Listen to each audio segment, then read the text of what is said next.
Okay, today I want to show you how you can reset your database on your PS5.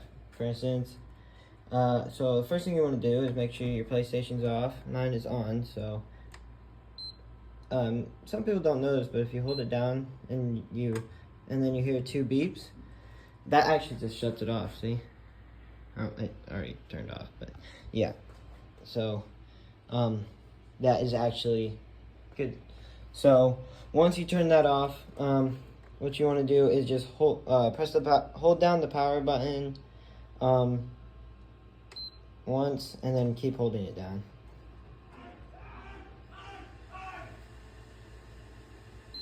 Then you should hear another beep. Okay, now connect the controller using the USB. So just connect it.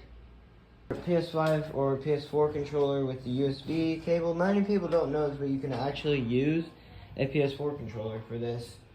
So that's cool. So just plug it in and boom.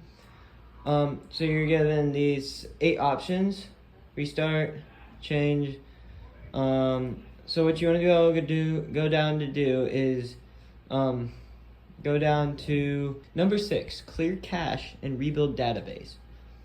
Clear system software cache or rebuild database, and you go down to rebuild database. You can also clear the system's cache if you want to. Just say okay, and then it'll shut off.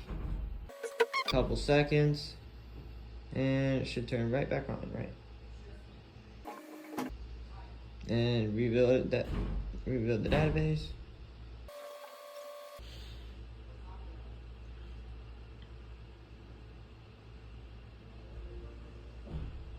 And that's literally it. That's all you gotta do.